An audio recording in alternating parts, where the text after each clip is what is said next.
So I'm here with my good friend Magid Hage, Yeah, buddy. and we're here celebrating our fourth Cheers. episode. Cheers of the Flow Factory. Cue the music.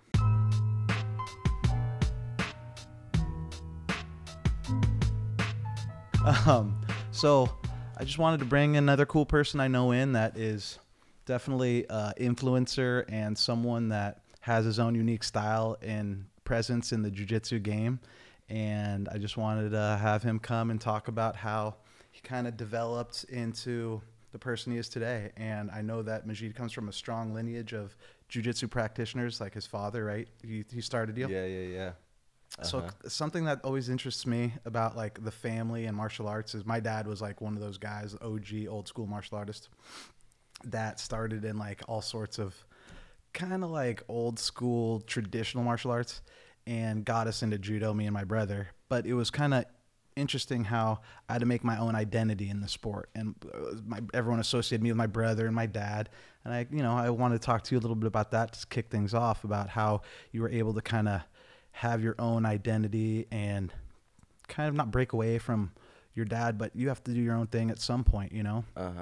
So I know he started you in the sport, and now you teach all over the world, and you sometimes just live out of a bag, and you're on a different continent on a different week. Yeah. So kind of want to talk to you about that journey. So it's pretty crazy, you know. Like my dad, he started doing jiu-jitsu when I was like right around the time when I was born, and he was like a big time surfer kind of guy, and one of his friends got him into jiu-jitsu, and he kind of like stopped everything, you know, got super into jiu-jitsu, like one of those people. And then we moved to the US when I was like 6, and I had a gi since I was like a kid, you know, like 3 or 4, but I started like training here in the US, and it was cool for me because like when I was younger, it was I liked it a lot, and I liked competing a lot, and he liked pushing me to compete a lot, so he gave me a lot of support. Oh, good. You know, and I loved competing and stuff when I was younger. And the cool thing was that I thought like for my whole life was that he never really pushed me to only do jiu-jitsu, you know?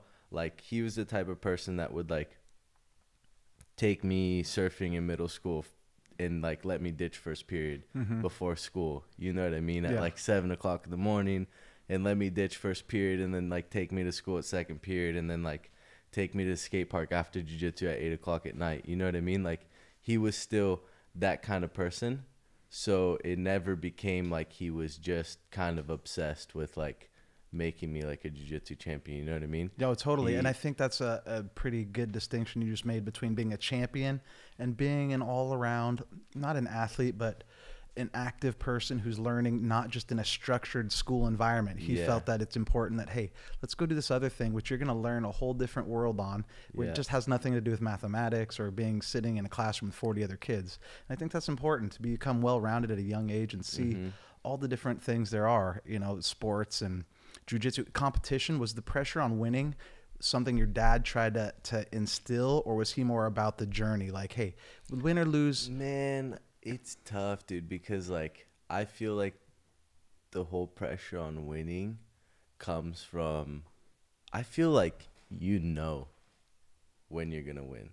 You know when you're gonna win, you know when you're gonna do good, you know when you're gonna, you know, and when like the whole pressure on winning, he knows if I'm training right and if I can win. Yeah.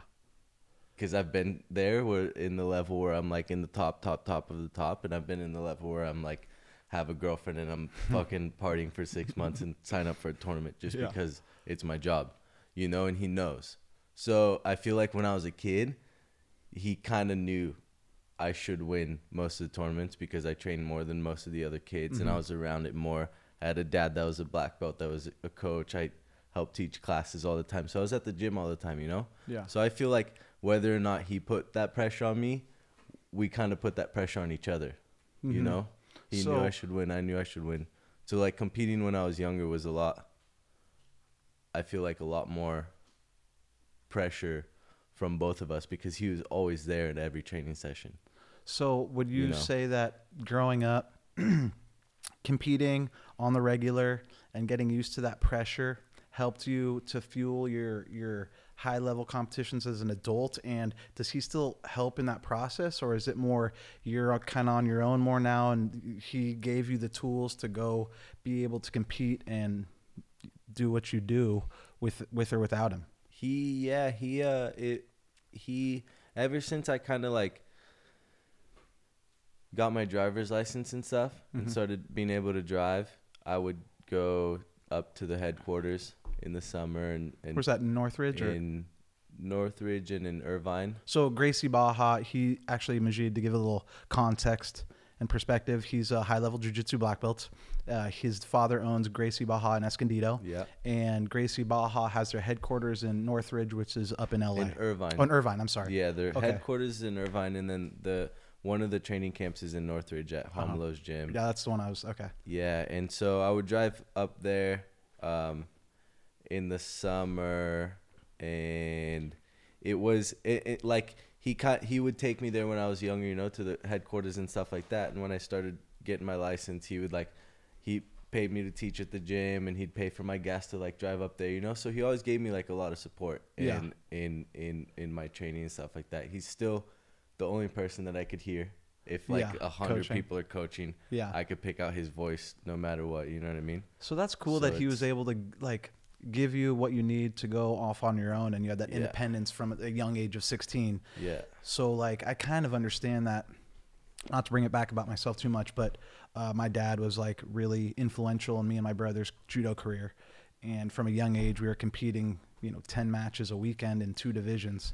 And at some point we had to make that decision. Okay, we've gone as far as we can, as we have with our father, but there's this whole other world out there where, my dad is a doctor. He has the obligations of raising a family and providing.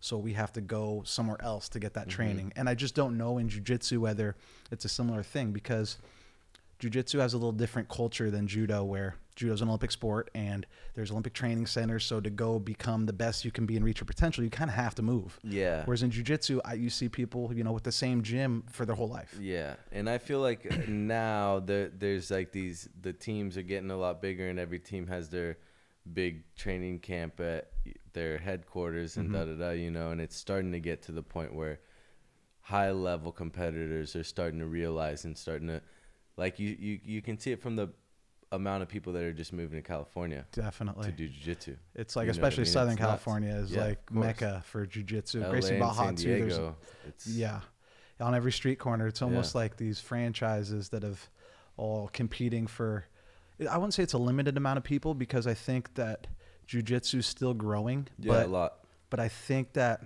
at a certain point, there's going to be a little bit of more gyms needed than people doing the sport. But I mean, great thing about jiu-jitsu, where they could compare it to judo and wrestling, it's kind of more of a sport that you can stick with for the duration of your life. Yeah. Because the style you can play doesn't necessarily Yeah. have an impact on whether you win or lose. If you want to fight off your back, or if you want to be chill or whatever, play the grips, it's different than, wrestling, where you kind of top out at 23 and then the next thing you know, you can't move. Of course. So jiu-jitsu, you can I feel like you can get a more rewarding workout, more satisfaction out of it, Definitely. more intense training, and not get hurt or anything, it does and look, like, it happens, of course, you'd sprain your knee or your ankle or your wrist or your shoulder or whatever, but that happens fucking walking down the street, For sure. stepping off the curb. and I can Don't see drive on the freeway. from the outside where people, like, you're lame and you're the person that has no idea about jiu-jitsu, oh my God, they're choking each other, they're arm barring each other, they're twisting each other's necks, they're locking each other's legs.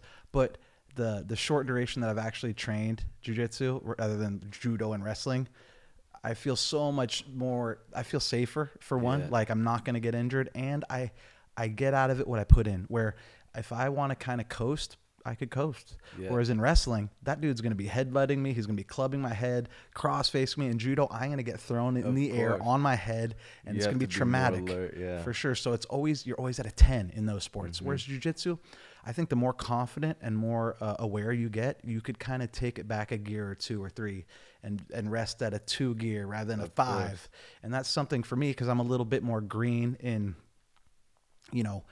the art of jiu-jitsu, so to speak. I consider it all grappling, but the style of grappling, which is jiu-jitsu, and the way you win and score points and get control and submit people is something that I enjoy more than ever. I always, that's the time of the day where the week, because I don't get to train as much as I want to, where I get to kind of like turn off and not have to like worry about teaching people and looking over my shoulder at someone who's doing something wrong. As I'm sure jiu-jitsu to you is more like that, where I'm in judo and wrestling. That's what I was gonna say. That's kind of how I feel when I train judo, and I haven't been training judo for a while because I hurt my knee. But I feel the same because it's just kind of that.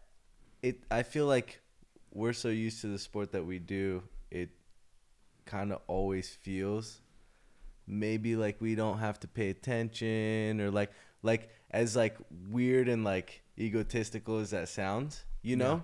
Well, you're at such a high level. We can kind of coast through a class and like watch the guy teach it once and kind of whatever. And like we know people are going to be asking us questions through and like, oh, what if the guy does this, like our partner, But like when we go, like if I go to a judo class, I'm like stoked because I'm so focused and I want to do everything right. And I notice like when you're walking by and I'm like trying to do it perfect and like trying to see, you know what I mean? And trying to see if you're going to say something and this and that. And it makes me more dialed in, you know what I mean? It makes you more focused, and I feel like I can see that when you go to a jiu-jitsu class, you know what I mean? Definitely. I can see like how like you look like a kid like trying to learn the move just so you could beat the person. You know what I mean? You're like, I want to do that. I don't want to just see it. I want to like learn it and do it, versus where if you go to a judo class, you're like, yeah, that's not really for me. I'll kind of stick to my moves. You know what I mean? It does tap in for me to something like that. It's almost a throwback for me where I get excited about something like I used to for judo and wrestling. And I want to be able to prove to myself and whoever like the instructor is that, oh, I could do this and I could do it better than anyone. Part of me. But I don't want to like look at everything like that because I don't want to be that competitive. But something inside me will always be that competitive because for 25 years of my life. Dude, you got to be the best at everything, bro. Totally. The best. I just started doing yoga, and it's like, as douchebaggy as it feels, I want to be the best at yoga. And I've been going. I don't know if there's tournaments for that, are there? No, but it's like it just, you know what I mean? That kind of competitiveness. I feel like for us at least, being so used to it. Yeah. When you're in, like, I did CrossFit. Okay. There's this CrossFit gym by my dad's gym in Escondido, and I got sponsored by them a while ago. I was like 20, and the guy and the owner and his wife were like super cool, and they were giving me some private training sessions, and I was going to a bunch of the classes, but they're giving me private workout sessions like twice a week. And it got to the first class was like the introduction to CrossFit, and it's like, dude, I've worked out before. Yeah. Like, just put me to the brown belt level. So it was like that, like class of like how to do a bench press, how to do this, how to do that, how to climb a rope. You know what I mean? And it like they were like super blown away that I could climb a rope. And you're a world class athlete, and they think they have that structure and like, okay, you're first day. Of course, but it got to the point where it was like, because there was like other people, that were fit too, and could do like a lot of stuff, and so it wasn't like that impressive, And then it got to the point where it was like, so then I started going to the classes, and I started like, my name was like top 2, top 3 on the board. You know what I mean? Sometimes like first for some of the workouts that just felt natural to me and stuff. And on like the board of the whole day. And then I got invited to like come to like this Saturday, like little workout jam that they had. And I got like in the top 5 out of like people that CrossFit's their life. Yeah. And I'm going to like 2 or 3 CrossFit classes a week. So they think you're some kind of ringer. Like, who is so they're this freak? They're like, dude, you got to do. They get all excited. They're stoked. Like, are you going to the CrossFit Games? Yeah, like, dude. So that's where I was getting to, because it gets to that maybe where you see a fucking you black belt world class in judo, like when we were training the other day. And Joel was like, Justin, we're all going to do Master Worlds. Da, da, da. That's the last thing you want to hear. No, yeah. You know what I mean? For sure. But dude, that's how these CrossFit people were with me. You know, they saw me at this thing. And the thing is, on this Saturday thing, dude, I fucking like destroyed my wrists. Mm-hmm. Couldn't lift my arm for like 2 days after. Fucked my shoulder up. CrossFit's so rough on the body. I fucking won out of my group. I won. I did 30 pull-ups straight at the end. Don't know how. I've never done 30 pull-ups in my entire life. But it got so competitive, you know what I mean? And I'm so used to competition, so used to winning, and so used to like, not so used to winning, but so used to like, but you're young and hungry. Win, you know what I mean? And knowing that I could, I was like, dude, I train. Like, these people think that this is the only workout I do all day. Mm-hmm. You know what I mean? And I trained like 3 times. Later. Yeah, so it's like, it got to the point where it was so competitive, and then they started asking me about, hey, you should do these CrossFit competitions. Hey, you should do this. Hey, you should do that. And that kind of like dismotivated me to do CrossFit because it got to the point. The competing side. Yeah, it got to the point where I was like people were getting weird in the classes. Like, you know what I mean? People were like questioning whether I was like doing the whole workout or like this and that, and had like a fucking lady like watch me the whole time to see if I was actually doing the whole workout and time it and stuff. You know, and it got to the point where I was like, I'm not even doing this. That's probably to just be a competition. Their own insecurities because it was because it's their their thing, and you're a part timer coming in and doing it better than them. Yeah. I get it. Like, I've had that reaction in jiu-jitsu because, you know, I go down and I train with people that don't know who I am. Not like I'm a somebody, but I go there and they're a black belt and I happen to kind of tie them up, and they get really offended, and then they start questioning why I'm going so hard, and I'm like, I'm not going that hard. I'm not tired. It's not like exactly. But it's like, okay, they've invested 20, 15, whatever years amount, and they're really threatened by the fact that, okay, here's this brown belt who is, you know, having their way with me. And it's like, it comes back to that thing. Like, I know we hate to say it, but we're competitive. Definitely. We're not average. No. You're not the average brown belt that's also a black belt in judo that's going to go and just fuck around and play with the guy. You're like, you still want to win. Of course. You of course. Definitely don't want to get swept. And we're talking about this now, but I get to roll with Magid. I get the pleasure of rolling with him, not as frequently as I would like, just because I have a kid and it's hard to get there. But yesterday I had the chance to, and it was the first round, and there's kind of an unspoken thing, the first 2 minutes of a round where it's okay, going through position to position, it gets lighter, and then things evolve into that last 3 minutes where, okay, things start tensing up and things start kind of like taking shape to where, okay, we're actually going now. But it evolves into that. That first round's always a little pivotal. Yeah. So it just happened because I came in late because I was doing randori in the other room at Studio 540. I was doing some judo, and then I came in, and I would like to go with Magid round 2 or 3, where it's not quite, I'm tired because I'm over the hill because I've gone 4 rounds, and it's not quite first round. Mm-hmm. So like, I like to, like, then I went with Dre after you. Dre's a 200-pound animal. You know, he gets on top of you and you might never get out. Yeah. So my whole goal, I'm like, don't get under you. Don't get under you. I saw, I was watching. That was funny. And he knows it too. So my whole goal is like, okay, I'm passing and I'm going to do all I can to stay on top. Mm-hmm. Where that's a little bit of a deficiency on my side. I should be like, okay with getting under people that big, but the way he is, it's dangerous. It's dangerous. The way Dre is, especially like his type of go-to moves and stuff, the positions that he put, you don't want to get stuck there. That knee slice with the forearm in your neck. Get stuck there. I couldn't swallow for a good week. One time I rolled with him. Yeah. It's like, okay, I'm not getting there again. Because the thing is, he doesn't, like me and Dre love training with each other because he's kind of, you've done his class, yeah? Mm-hmm, of course. When he teaches, the king of the, goes on 30-minute it's more like it's like a analytical. Yeah, it's like a lecture. Yeah. So, he has his glasses on. Yeah. So I call him Dr. Dre because of how he teaches, you know, not because of the rapper, but because of how, like, when he teaches, it's like you should have a notepad and there's like a theory of the you should be taking notes and like literally listen to the shit, and like that kind of thing will change your life if you're a blue belt or something like that. You know what I mean? Yeah. What one grip that he talked about, and when we train, I feel like this with a lot of like high level people, that it's not like competition training. Competition training is just ruthless. You know what I mean? You're trying to break the guy's teeth for a cross choke. You know, fuck the guy, right? but then you go have lunch with them after class and you guys love each other, right? But training like at a gym like this, you're still training with high level people, you know what I mean? But the amount of like respect that goes into getting like a clean technique, you know, is what I think is really cool. Like when we're training, you know what I mean? We're like, you talked about that last like 2-3 minutes, we're going at it. There's fireworks, but we're going at it to get like that perfect choke.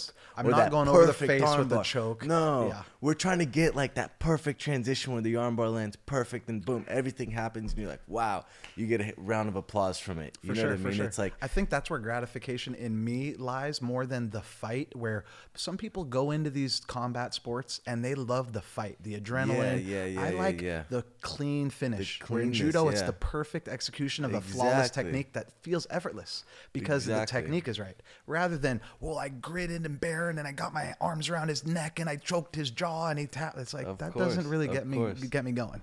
Of course. It's like, oh, that's judo and wrestling. A lot of the, like, in jiu-jitsu too, bro. It's true. It's like that, you know what I mean?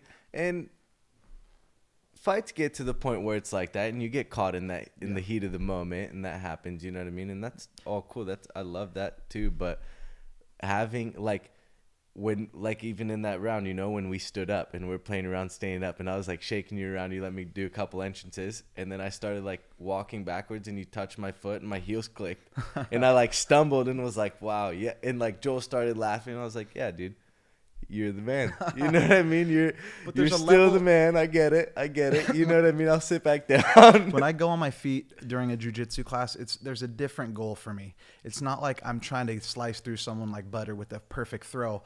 I'm more trying to get to the ground in a safe way. Yeah. Because a lot of times, it's like, but I feel like you can get to the ground in a safe way. You know you can. Yeah. So it's not like. The danger of that judo execution throw is you throw someone beautifully, but you give up position. So like in jiu-jitsu, sometimes it's like, okay, let's just get down in a way where I am in a dominant position rather than I'm going to like toss you on your head and possibly hurt you or possibly hurt myself because you're excluded from this. But a lot of times when people want to stand with me in jiu-jitsu, I feel like someone's going to get hurt. They're going to hold on. The positions are different. People react not in a way that they've done this a million times. They've done it 40 times in the position. The ankles get locked and knees buckle, and it just could be ugly. So the time I tore my MCL because someone pulled close guard on me once, and my ankle touched my hip. So my knee went inward, and my ankle came out and touched my hip. So I had, surgery, all the ligaments. It was one of the worst experiences of my life because I think he was a blue belt. I've seen it happen. Just jumping guard is illegal for blue belts now. This was 5 years ago. For blue belts too? I don't know. Wow, I thought just for white belts. The stance is like this in jiu-jitsu? Yeah. Like they're throwing a sonic boom, right? Because of jumping guard. Yeah, dude, that's part of it. That shit, This bro. rough.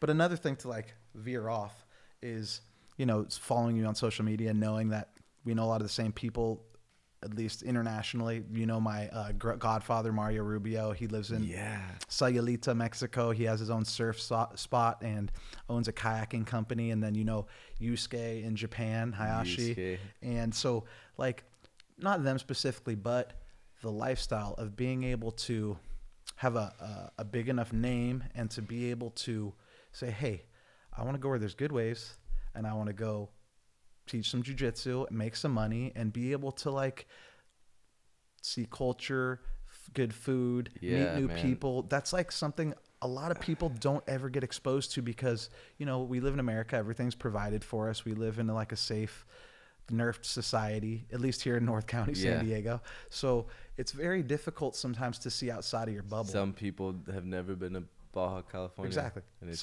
45 minutes away. And that's more people than you would think. Like I lived in upstate New York or Philly or Nebraska where people never left like a 12-mile radius.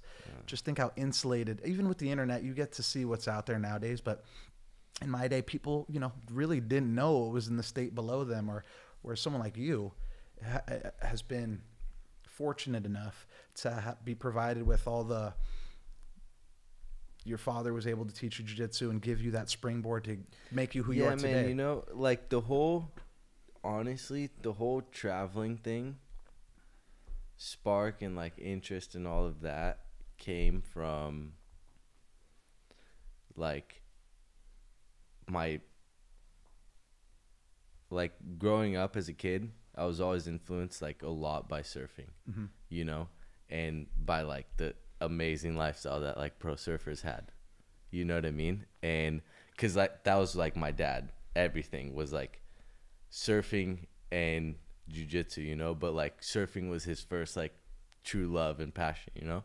So growing up, I always like saw like those like surf movies like Endless Summer and stuff like that, and like just surf movies in general, and the lifestyle that these guys had, like competing and traveling and going on all these surf trips.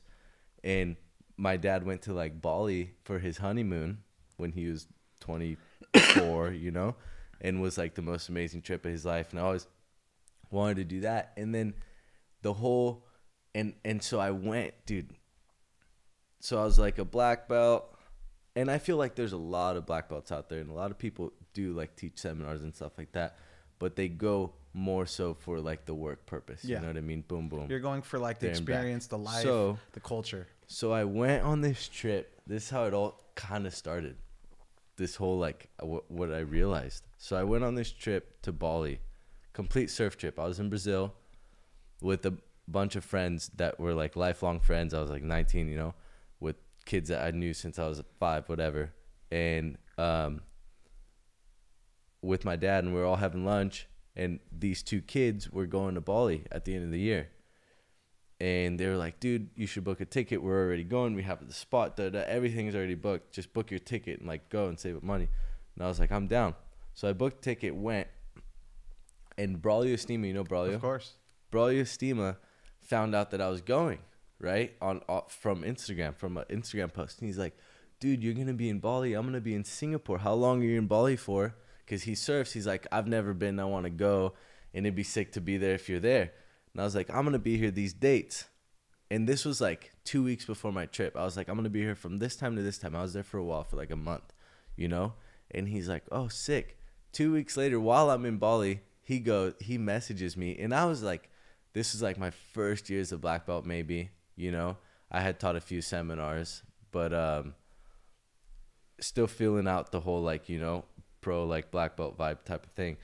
And then Braulio texts me, like, while I'm in Bali, he's like, hey, I booked a seminar in Bali. I'm coming. And I was like, motherfucker, dude. I tried for 3 months while I booked it. He had 3 days. He had like 3 days notice, and he booked the seminar. And I was like, how'd you do it? And he's like, oh, I messaged this guy, da-da-da. Told him that you were there and this and that. And I came. Stealing your thunder.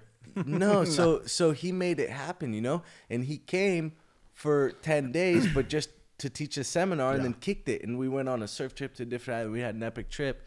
And the whole, like, I saw kind of how he made it happen, you know? He made that excuse, kind of like, oh, I'm going to Bali to teach a seminar, and kind of lagged it out for like 7-10 days, and had one of the most epic trips of his life too. Like, it was one of the most amazing trips of our life.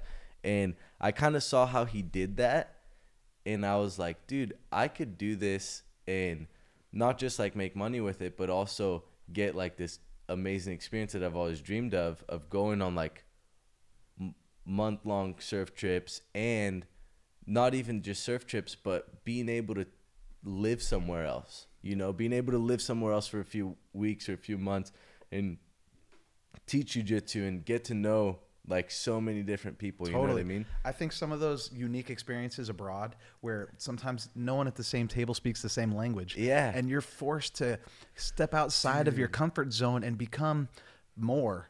And I think those are what really shape you. Like, being same as you, where I've traveled and conducted seminars, but more for training and competition.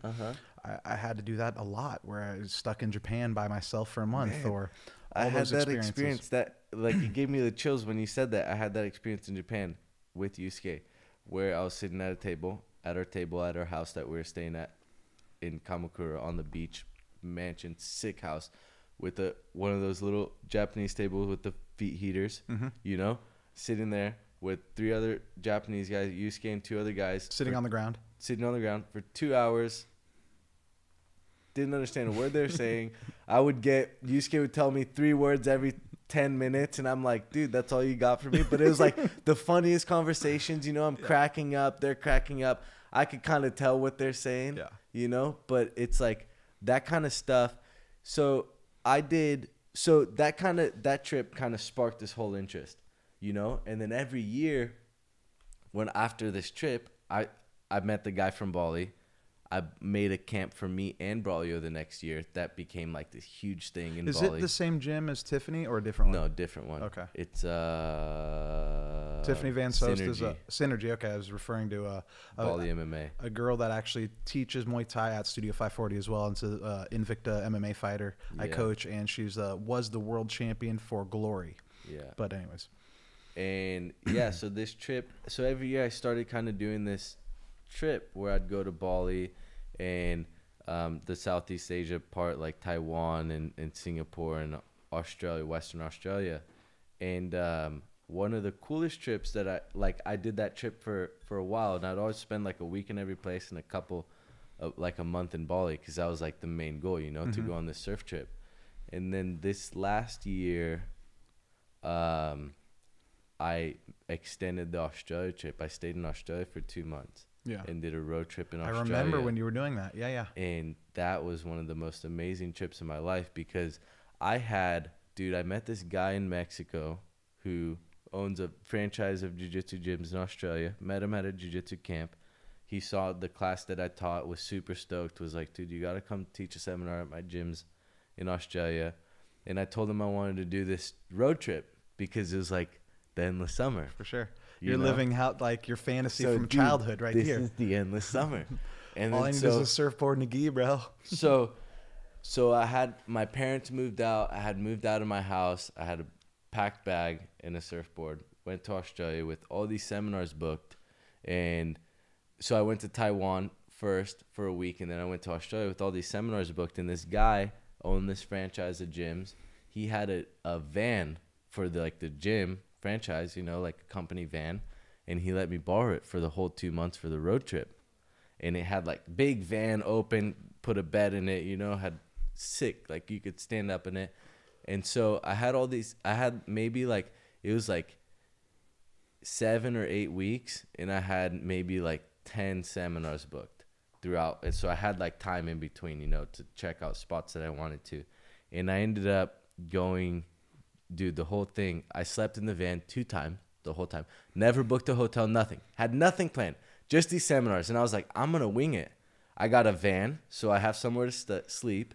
So I'm going to wing it, you know? Ended up staying at people's houses, went to open mats, taught seminars the day after an open mat because of all the people at open mat wanted a private. And then we booked a seminar, and I stayed at people's houses that went to the open mat, and went out here and stayed at a house there. You know what I mean? It was like the amount of experiences that I got just from, 1, being by myself, and 2, not really caring, you know, not having like that high standard of like, oh, I need you to book me a hotel here and this and that and da-da-da. You know, it made it feel like I was going on a vacation, on a road trip. But this is all work. I mean, you're getting paid. Dude, this whole entire trip, the first of this road trip, it was fucked up, dude. I was dead. The first 17 days, I made an Instagram post about it. The first 17 days, I trained every single day at a different gym. There's that many gyms. Like you were I trained every single day at 17 days. I trained every single day at 12 different gyms. Wow. Couple gyms I trained twice at because I went to an open mat. They hired me for a seminar the next day, da-da-da. But 17 days I trained every day, 12 different gyms. And you know the kind of adrenaline, the grips, the feel you get from training with new people every time. Totally. It's Dude, exhausting. It's exhausting, sure. Man. There's no familiarity. No familiarity. Everything is like a proving ground, and then you get them, and then it's like, oh, this guy's on another level. So there's respect now. Yeah. Before that, it's like, oh, we're going to the and death. That's in every gym and every guy and dude, it was a cool experience because it gave me the feel of like that hustle, you know? Yeah. I was like, I had a bunch of time on my hands to where I could like teach some privates every now and then, and kind of, it felt like I was saying more so of the experience, like I was saying, of like doing like a surf trip, Yeah. it felt like I lived in Australia to an extent. 2 months is like, You know? I think you could chalk that off your check boxes. Yeah. Living in Australia, Yeah. done. 2 months is, I've done that in Japan, and I say I've lived in Japan. Yeah, So of course, you know, because it makes you, it got me on like to where I felt, even though I was moving around a lot, I had like a real routine, you know what I mean? And contacts and friends and people. Man, I met these guys. This is a pretty cool story. I met these guys in Sydney. I slept on the beach one day. This is one of the 2 nights I slept in the van. I found this cool beach with waves that was like in the middle of the city, kind of like a Cardiff, you know? And I slept in the parking lot of like a Cardiff. And I was like, fuck it. This van's got stickers all over it. By the way, I got $1,200 worth of speeding tickets you don't sent have to pay to them, me. right? Oh, I kind of do, okay. you know, or else I can't go Or you have back. an Interpol on you, or I don't even know how it works. Right? I hope not. But so I met these. I slept on the beach, and this guy saw from Instagram, who followed me, and came up the next day. I was in the water. I didn't get a ticket because it was like one night. You know, I was only gonna stay there one night, and then this was in Sydney, and I was gonna drive all the way to Melbourne, a 12-hour drive the next day. Just kind of mission, take 3 days to drive and check out some spots, and get there for this seminar that I had in Melbourne. And in this drive, there's not much. It's kind of like the Big Sur of Australia. But nice coastal, Nice, sick cliffside. coastal, Yeah. but no jiu-jitsu, not much. You know what I mean? And so I was going to do this drive by myself, you know? So I sleep in the parking lot. This guy came up. I got out of the water, a Brazilian guy who was a fan and was trying to go to one of my seminars, and like messaged me on Instagram, and he came up to the beach and we talked, and we ended up going to lunch. He introduced me to his professor. I ended up going to class, training that night. He was like, dude, you can't leave tonight. We got to go out. You have 3 more days to go to drive down. This is Drive in down between tomorrow. Melbourne and Sydney. This is in Sydney. Okay. Before I drive to Melbourne, right? The day I'm supposed to drive to Melbourne.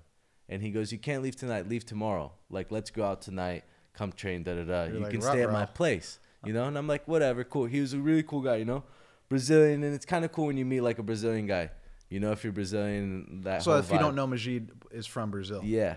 And so we hung out, and I went to train with them, and we went to dinner and went out and had a couple drinks. And when we went out, I was talking about this road trip, and his professor was talking about, so there was a tournament in Melbourne that weekend. I was going to teach a seminar and potentially do the tournament. I ended up not doing the tournament because of my knee.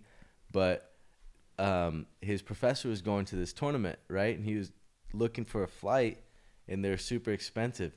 So long story short, I convinced these guys to take because none of them, they were all going to this tournament. One but way and none drive of them it. had a flight. So they all drove with me, and they all surf and stuff. They all drove with me the next day, because the 2 other guys were Uber drivers, so they could take the days off. The other guy was a professor at the gym, so he could take the 2 days off. So they all drove with me. We had like an epic 3-day road trip camping down Australia with like these local, like they were Brazilian guys, but they had lived there for 10 years. So they had done this road trip a bunch. So like it was such a crazy thing, because it all happened in 10 hours. I met these guys. We trained. The next day, he let me teach a class at noon for like a small seminar that paid for like the gas and all the food and all the shit for the road trip. He was like, teach a seminar, I'll charge, like literally the next day, he announced it that night at class, charged like $25 a head. It paid for all the gas, all the food, all the bullshit, you know what I mean? And we went on like a 3-day camping trip in Australia. It was like off of nowhere. It was crazy. Well, I think that's the good thing about the sports that we do, judo and jiu-jitsu.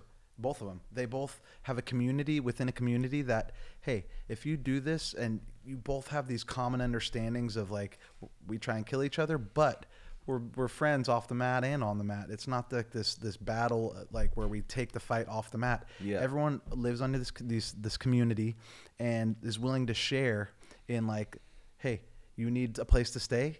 Come stay here. It's like same kind of story where I've gone abroad and I meet people that wear a gi, and the next thing you know, we're out all night and I didn't have a place to stay. I'm staying with them. The next thing you know, I'm teaching the class, and yeah, of course, it's just a network within the community of grappling arts where if we didn't do this sport, it'd be really hard to connect with someone to be able to thrive. It would be, Man, and I feel like it's crazy.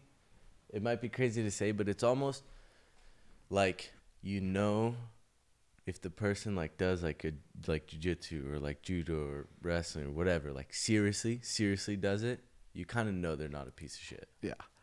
There's too many, You like, know. it's self-governing. You know? Yeah. You would kinda either know be they're blackballed from the sport, or you would just be Yeah, like an yeah, yeah. outcast, or you could tell Yeah. that some people just aren't cut for it, Yeah. and you don't make the cut of, Exactly. hey, we're You cool, don't we're last. bros. You Yeah. don't really last, you know?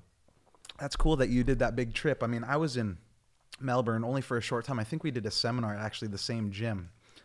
That one with the red mats. The huge one. The huge one. Yeah. Huge one, yeah. And you were talking about how you learned from Braulio a little bit about like, oh, this is kind of how I want to take it to this level of seminars, lifestyle, on a day's notice can be on another island and basically like thriving and making money and being able to meet people and network and absorbing new cultures and meeting new people, where I think that's, for me, I think that was my 20s a little bit more, where I was willing to take those chances and be out there and kind of float, where like, hey, I don't know what's happening tomorrow, but maybe probably some good things.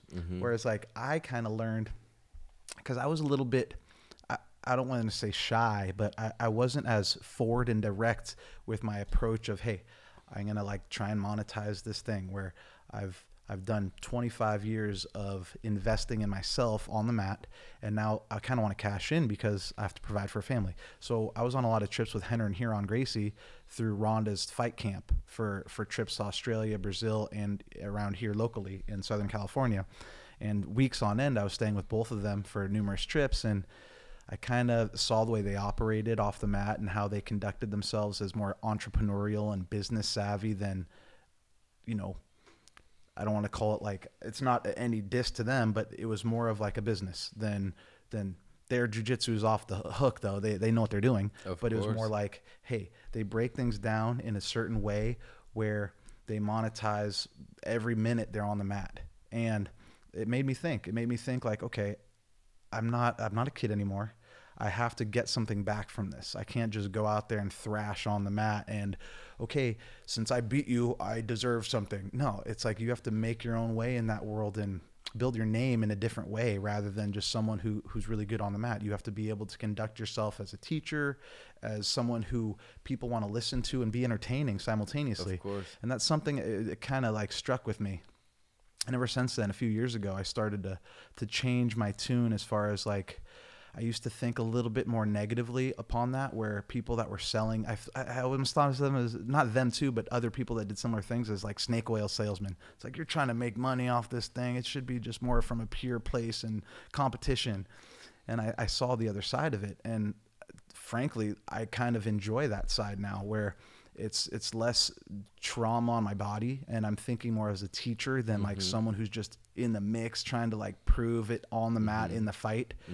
And it allows me to like monetize all that investment I put in on myself in matches, training, traveling, cutting weight, all those things I did. I feel like I have a good perspective to be able to coach athletes and do what I do from on the side rather than in the midst. And listening to what you say, it reminds me so much of the, you know, back when I was competing and a little younger and more, a little bit less, not more, less controlling of like everything I do, where now it's like, okay, I have to know there's return on the other side of this decision. Whereas with you, it's like, let's just see what happens. I'll go out there, I'll work out with a few people, and the next thing you know, I have 2 weeks of seminars booked. That takes some balls. And it's something that I could really respect. You have to put yourself out there and you have to have confidence in what you've done. Yeah, and the whole like, man, it's crazy, because before I had the balls to like kind of do this trip, I did it half-assed like 3 years in a row, you know, and worked up all the contacts and had all these people, built up a bunch of hype. Because the thing is, like with social media, with all the marketing, with all that kind of stuff. Yeah, which you know you're like while I was in genius Australia, I booked maybe 40 privates off of Instagram. You know what I mean? Oh, you're in town here. I can't make your seminar. Can you do a private? Yeah, sure. Da, da, da, da.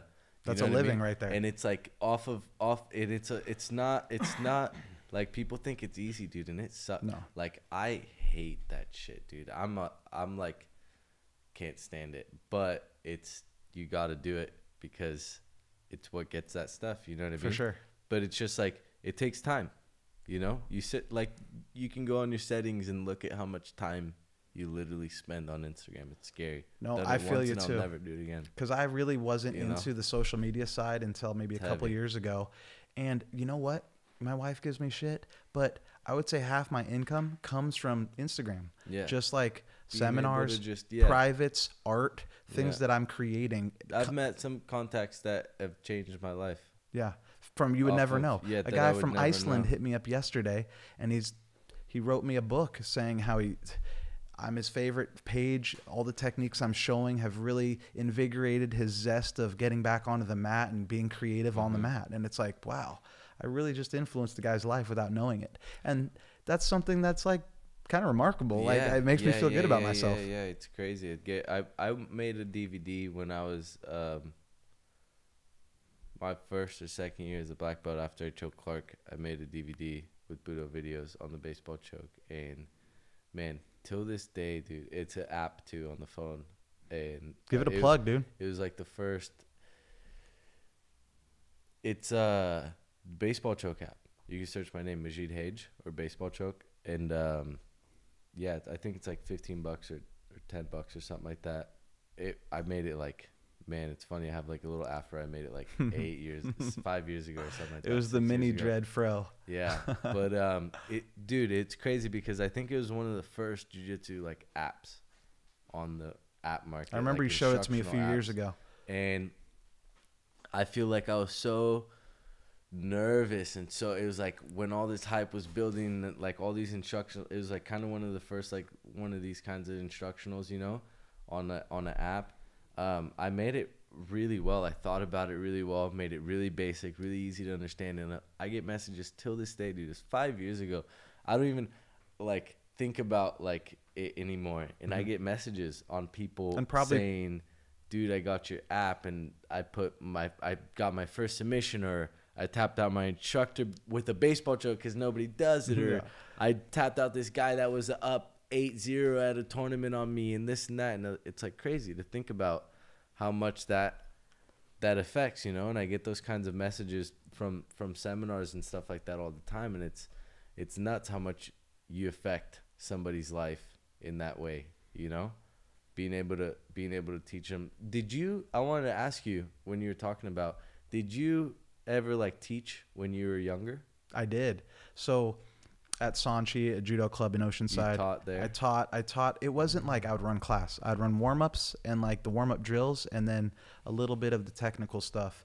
But as I got older, I found more and more I liked it.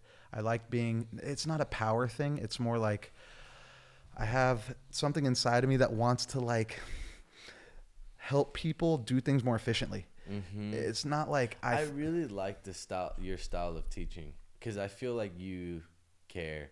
Like when I said when I'm like drilling techniques, and you're walking by, I'm like trying to make sure that I'm doing it as perfect as I can, because I know you're gonna say something about it. I know if there's something wrong, you're gonna say something, and I want to see what you're gonna say. You know, I know you're not just gonna like look and like if I'm doing something wrong, just like walk away. You're gonna be like, you know what? It's like almost right, dude. You like have it, but you should fix this. that it's probably means I bugging me, don't care if you I know? don't say anything. Yeah, exactly. And it's like it's nice. You know, it's nice to have Well, that. thank you. I gave Magid his brown belt about 6 months or a year ago. I'm not sure. And it was long overdue as far as the skill. But the commitment to doing judo is like just like me doing jiu-jitsu. I don't get enough time to go. I'm still a brown belt, just kind of like you a little bit, where it's just getting there is almost harder. Once you're there, it's like, okay, Yeah, you get it. You of understand course. movement. You're already an athlete. You've been in a gi your whole life. You Yeah. understand like balance, off balance, all those like concepts that are very similar in jiu-jitsu are similar in judo and vice versa. So it's like going to be no time. It's just getting, you know, when your knee gets Of better. course. And me too. I'm glad now we both teach Wednesdays at Studio 540. Yeah. I teach at 11. Majid teaches at noon. So the classes intertwine. So if you're in the San Diego area on Wednesdays, come on down to Studio 540. Great place. It's one of the best gyms there is. I mean, it's like a boutique meets a all talent group of teachers coming together. So Yeah, it's amazing. if you're in town, please come. Majid, dude, it was a pleasure having you here at the Thank Flow you so Factory much. podcast. Hopefully I'll have you back, and we'll get things going again. And until next time, have a good time, brother. And that was awesome. Talk to Nice everyone chat. soon. Flow Factory. This is the Flow Factory podcast. Give it a listen and a follow on YouTube channel and on iTunes. Shaka.